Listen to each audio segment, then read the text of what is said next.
Men are amazing.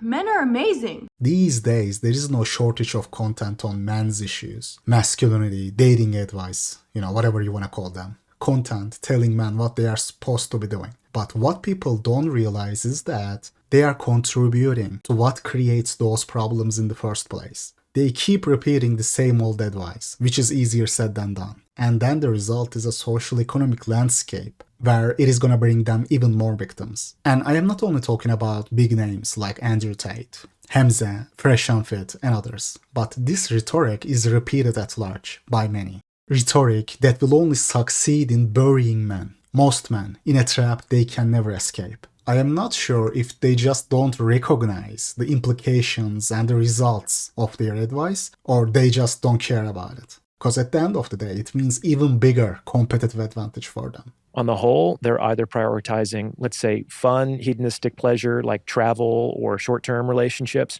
or their education and their career, okay? And this delays them seeking and finding long-term relationships until later in life. And this is potentially problematic for a number of reasons. First of all, the game of mating and dating shifts significantly at age 30. Age 30 is basically when the average man's sexual marketplace value exceeds the average woman's sexual marketplace value for the very first time, and it will never reverse after that point. To this day, podcasts with millions of followers claim that women's SMB is lower than men after age 30. I mean, he's right, completely right that women now, compared to the past, are prioritizing fun times, travel, career. They don't need to be in a committed relationship anymore. And the result is people getting married less, getting married later in life, having less children. But manosphere is way off when it comes to men's SMV being higher than women at age 30. What world are these people living in, bro? I mean, guys, these are really big podcasts that get way higher views than me. These are the channels setting the narrative, not me. I mean, this guy is delusional enough to say SMV too. Remember that. Because often couples will say, okay, maybe she can hook up easily, but women will have trouble finding men who will be willing to date them long term in a serious manner. Bro, 30-year-old women, even 40 and 50, doesn't matter, will have much easier time finding someone in their lives compared to men their age. I mean, regardless of age, it is easier for women to get into a relationship. And theirs is going to be a real going their own way too, not a sand situation. They have their own looks match as an option. They just prefer to stay single. A single woman is usually voluntarily single, unlike the majority of single men. The author, a female author, was expressing her dumbfoundedness over why so many presidents and magnates and successful men cheat. And it's like she totally didn't get it. It's like the men became successful in order, not necessarily to cheat, but in order to have access to more and more attractive reproductive opportunities. And on some level, that's why I often recommend that men try to hold off making that long-term commitment as late as possible, because they're generally, all things being equal, unless they fuck things up, they're going to have more and more attractive opportunities with women as they age, as they increase their status, their prestige, and their wealth. Unless you mess it up, you will have more attractive options when you are older. What does it mean messing it up? Does it mean not being rich? If I work a normal job, make 40, 50k a year, is that considered messing up? It is crazy to me that all this expectation is placed on men. Expectation of being some sort of, superhuman. And this is done by so-called men's rights champions. With manosphere, it often comes down to this, guys. This is like their default rhetoric. They all do this, even MTOW. Not all MTOW, but some of them do this too. Oh bro, just hold off dating until you get rich. And they say this like we are living in 50s and 60s. Leveraging your financial power to get attractive women to commit to a long-term relationship with you. That is what he means. But in this day and age, that is just not an option for the vast majority of men. People like him just won't address the underlying problem. The average worker in the West, I'm not talking about Afghanistan or, other countries, maybe in South Asia or whatever. I don't know their social fabrics and dynamics, but in the West, women don't really need the average man financially. Not anymore, bro. They say just build yourself up. Focus on yourself and build an empire if you want something as basic as having options. This message is for men over 40 and you know what? Men over 30 even. Y'all are looking toe up on the dating apps.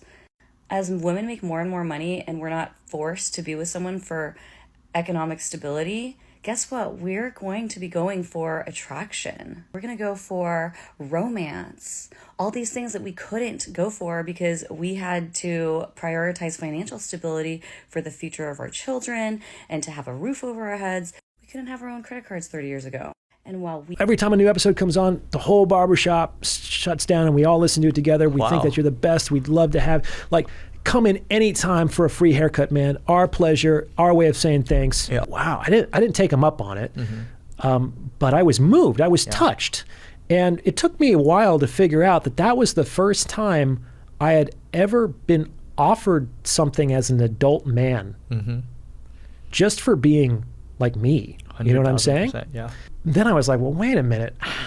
How many times have I personally offered women drinks and meals and travel and time just to lure them into my presence to potentially initiate a Now, even if we ignore the fact that what you will be getting won't be anything real, even if we ignore the fact that she's going to be with you because of a lifestyle you can provide to her, it often doesn't end well. But if we ignore that for the sake of the argument, what he says here is just not the practical reality for the average worker today. Because women also work now. They even get paid a little more than the average man with the same title. I am assuming they are working the same title, right? Women are less needs. Men live with their parents more than women. I have talked about this. There is 45% increase in men choosing to be needs, opting out of society. Men bitching out in large numbers is not just some manosphere fantasy. They just got sent. Guys, you gotta understand something, alright?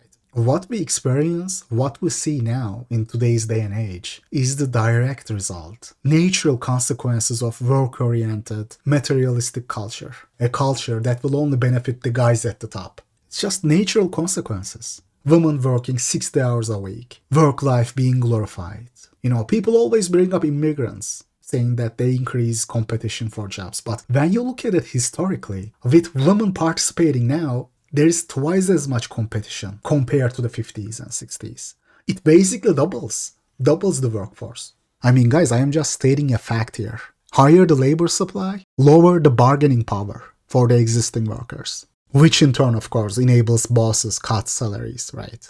I mean, it is easy to see which parties benefit from this. And there's another aspect to this too. There's another angle to this too. Of course, the rich, the elite are promoting this because it actually benefits them in another way too. If you create a culture where anything that is not materialistic be damned, people's value is based on how much materialistic possessions they have. A woman working 60 hours a week is glorified. If everything is money-oriented, if people's religion is money, career, and power, the top 1%, the rich, can just use their money and power to get women just much more easily.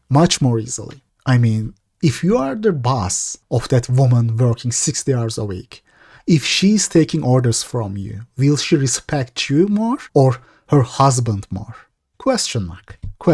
I'm just asking a question here. I mean, after all, they are worshipping something you have in abundance, right? So of course, people like Andrew Tate are gonna push for this. I will probably name this video WGTOW as one, not MTOW, WGTOW.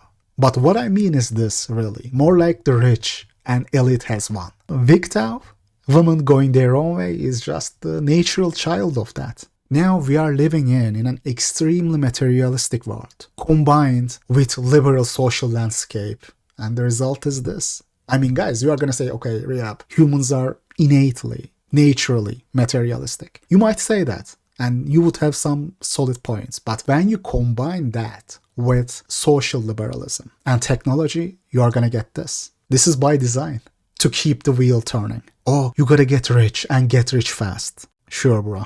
That is how you're gonna escape the matrix. They talk like, oh, bro, just build yourself up. Man's value is higher than women after 30. This is also contributing to the problem. Everybody is just too focused on getting rich. Everything is money. Finding that status, right? Because that is the only way men think they will finally have some options. That is what society tells you. Even manosphere, not realizing that they are only participating in a losing game. You cannot beat the house, brother.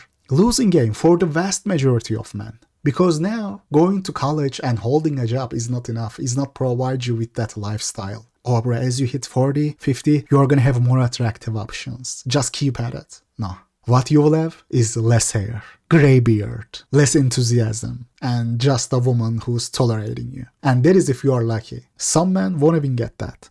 Fewer people getting married, fewer people having children. So, have you thought about how this problem can be solved? Well, they keep complaining about women having too high standards. It's like, bruh, your standards for yourself are through the fucking floor. Your friends don't want to hang out with you. You don't want to hang out with you. Why do you think a woman would want to hang out with you? And how is this their fault that they've got too high standards? You suck. You suck. These insane standards are always put on only men, by the way. If you raise an issue, if you say something, that means that you suck, and even your own friends don't want to hang out with you. That must be something wrong with your personality. They love to jump to conclusions without even knowing, without even addressing what is being said. I mean, if there is one thing I agree with WGTOW is this. When you tell man, the average man, who works a regular job, that he's a loser, that he needs to get rich quick, you are really condemning them to a game they are destined to lose. People like Andrew Tate, Fresh and Fit, and other manosphere figures might say that they are trying to help men, but what they are doing is basically normalizing this extremely materialistic and gynocentric game men are forced to play. You are normalizing this. Go get that Bugatti if you want to get treated like a man. Go get rich fast. You gotta improve yourself to the max if you want to have options and get treated with respect. Bro, it is you. Not necessarily you, but the mindset you are pushing that is making these people act the way they do. If you base a man's value and worth on his money and status, then why would the average woman get into a relationship with a baker or with a bank teller, a construction worker? You know? On one hand, they keep creating the narrative. Oh, dude, you suck, you know? If you are not successful, if you don't have no drive, of course women will reject you. You need to make more money. And then they turn around and bring up the fact that marriages and families are in decline. That is the outcome. When you create a narrative that men need to hold off and not commit till they are middle-aged and have more money, when women get told that a career is what matters the most, you know, is what makes them a strong woman. What do you expect? This is the social landscape we are living in. And of course, they use smoke screens, dog whistle words like drive, having a purpose. They don't say out loud, just get rich. They are polishing it with some fancy words like finding your purpose. Because otherwise it would be shallow, right? So we know that relationships are in a decline, which is actually kind of strange because it seems like it has never been easier with the uses of certain technologies to get into relationships. So it's a little counterintuitive, right? And you also gotta love how clueless and delusional these guys are. He says somewhere, oh, it is weird because with dating apps, it should be easier for men.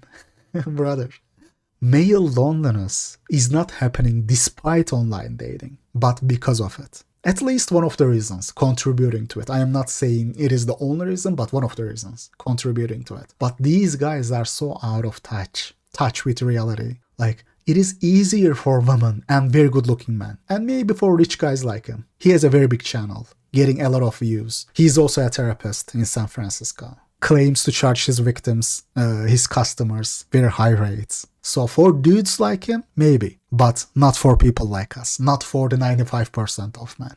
One dimension of this is that women increasingly are using their 20s to not prioritize getting into long-term relationships. On the whole, they're either prioritizing, let's say, fun, hedonistic pleasure like travel or short-term relationships, or their education and their career. I mean, why wouldn't they? You are telling men they suck if they don't make this much money. You hold men to such ridiculous standards. And then there is the fact that women now are encouraged to work and be a career woman. So of course, they prioritize fun and career. This is the inevitable result. Why wouldn't they?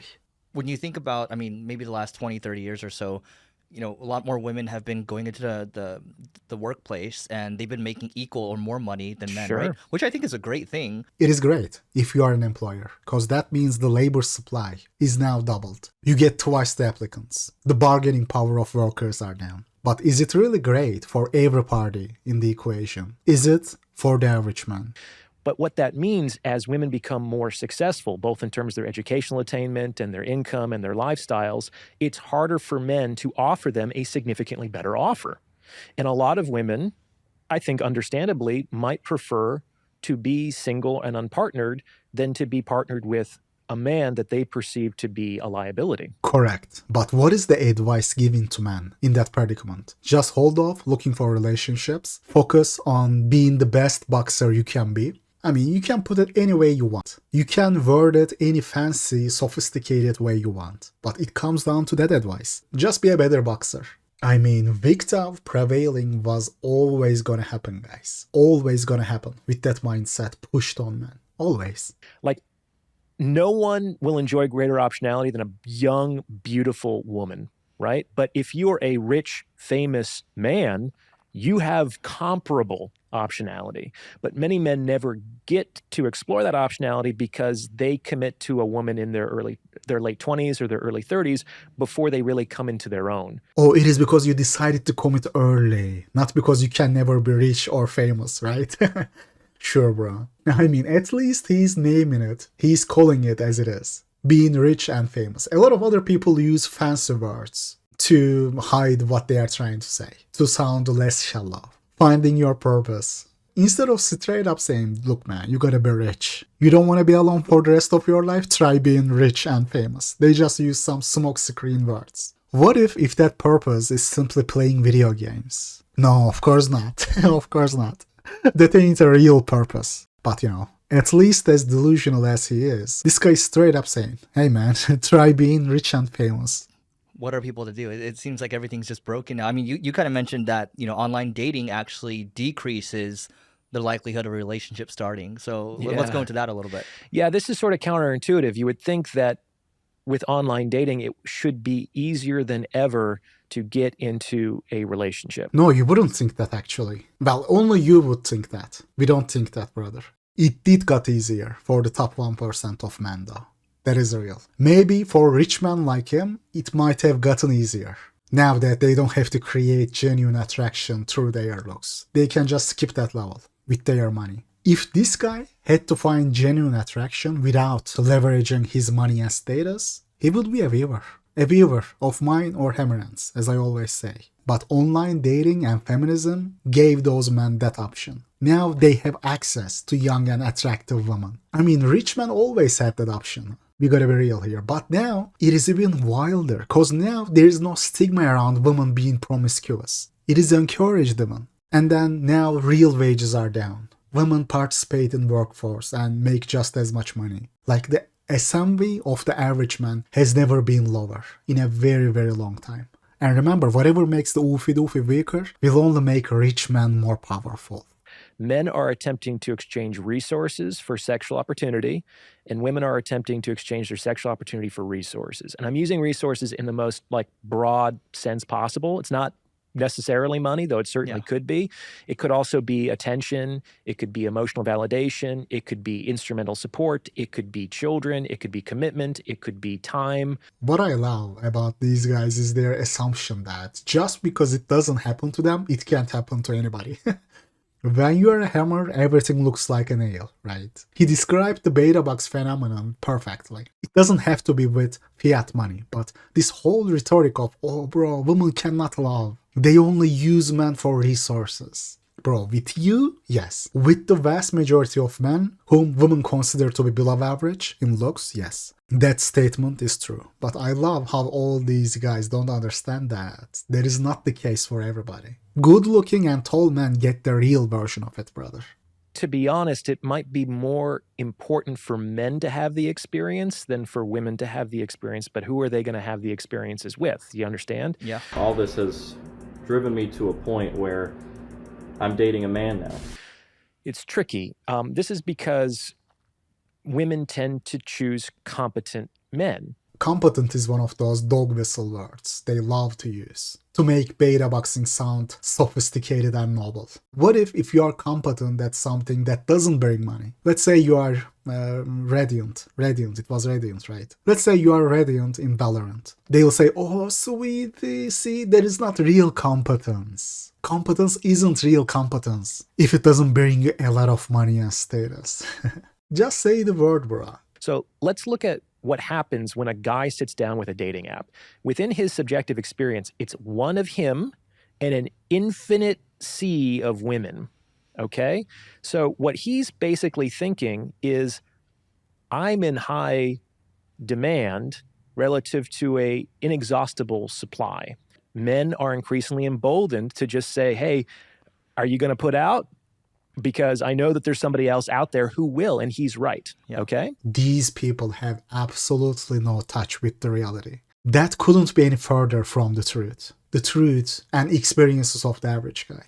Men these days know how hard it is to actually get something, some concrete results from Tinder. You will get some matches, sure.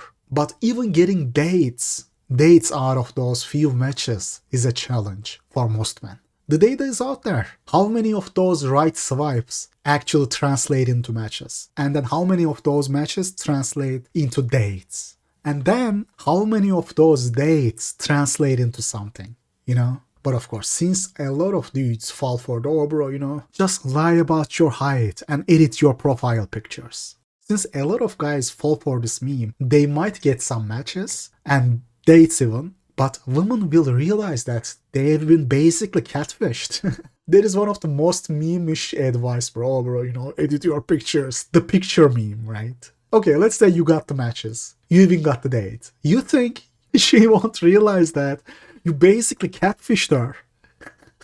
It is going to be a waste of your time, bro. I can be 90, 95% sexually exclusive, but attempting to be 100 is probably going to lead to too much temptation over a long enough timeline, and it will lead to lying, cheating, and the dissolution of the relationship. So why even do that? And the fact of the matter is, though they might not publicly admit it, if your 95% as a man is significantly better than 100% from the other men that woman could potentially transact with, she's not going to like the idea, but she's probably not going to cut off her nose to spite her face. And he's right here. His suggestion is, okay, be as wealthy and powerful as possible. Because in his mind, that is the only way.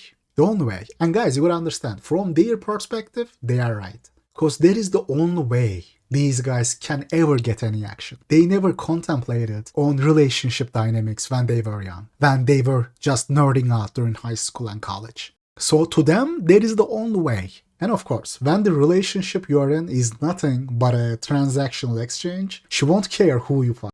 Women say themselves, dude, go find someone else for that. You're allowed. As long as you finance this household, my lifestyle, I don't care. They say it themselves, bro.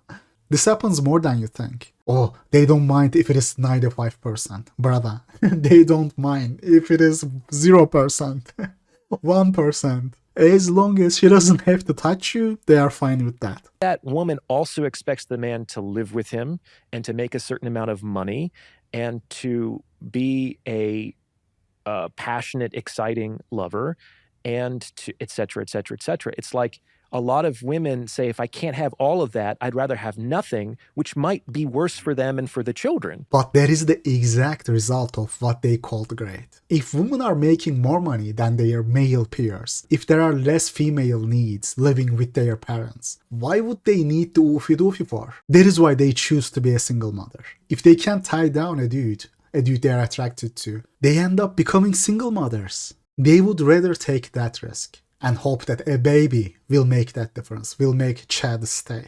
Or it is not the best for the child. A father needs to be there.